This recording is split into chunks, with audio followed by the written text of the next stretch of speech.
आज मैं आपसे घर में जो हम पूजा स्थान जो हम मंदिर बनाते हैं उसके विषय में बात करना चाहती हूँ। उससे जुड़ी हुई कुछ बातें हैं जिनका हमें ध्यान रखना चाहिए। अगर हम उन सभी बातों का पालन करें और मंदिर में जो हम पूजा करें उसको पूरे विधि विधान से करें तो ये हमें अवश्य ही अच्छे फल प्राप्त होते हैं।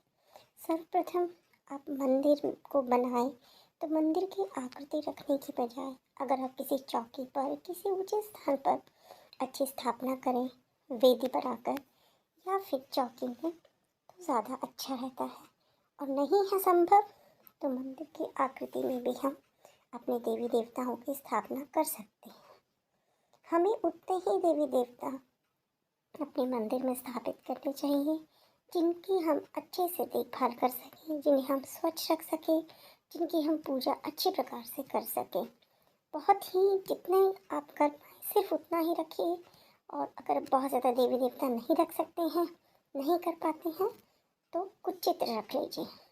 प्रमुख में जो आपने रोज़ पूजा करनी है जैसे श्री गणेश जी हैं या फिर कोई और भगवान हैं जिनको आप अत्यधिक मानते हैं उनको बीचों बीच में स्थान दीजिए। बाकी जो चित्र वाले देवी देवता हैं उनको साइडों पर आप रख सकते हैं।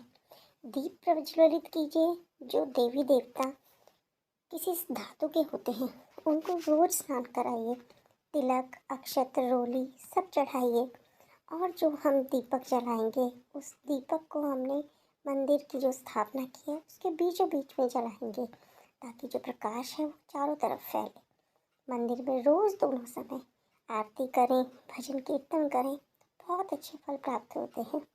आपने खुद भी देखा होगा कि जब हम मंदिर में पूजा किसी कारणवश नहीं कर पाते हैं तो हमारे मन में एक अशांति सी रहती है।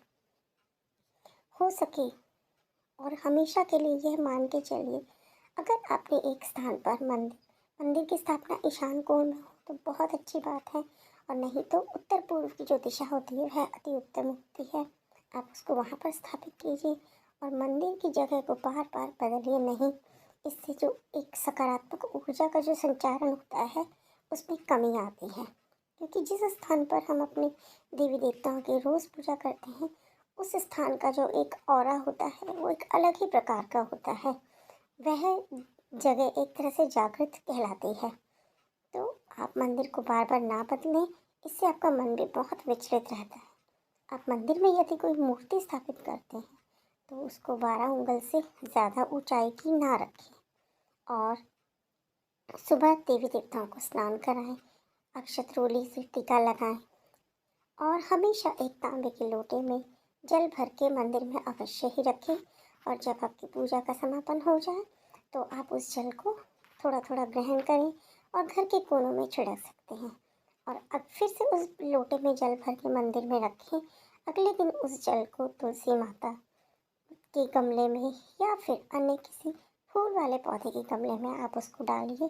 देखिए, अगर आप नित्यक्रम यह कार्यक्रम इस तरह से आप यह करेंगे तो आपको अवश्य ही बहुत अच्छे सकारात्मक प्रभाव नज़र आने लगेंगे। क्योंकि हम रोज़ रोज़ मंदिर में पूजा करने के लिए बाहर नहीं जा पाते हैं तो हमारे मन को जागृत रखने के लिए हमारे घर का जो मंदिर होता है वह ही प्रभावी है।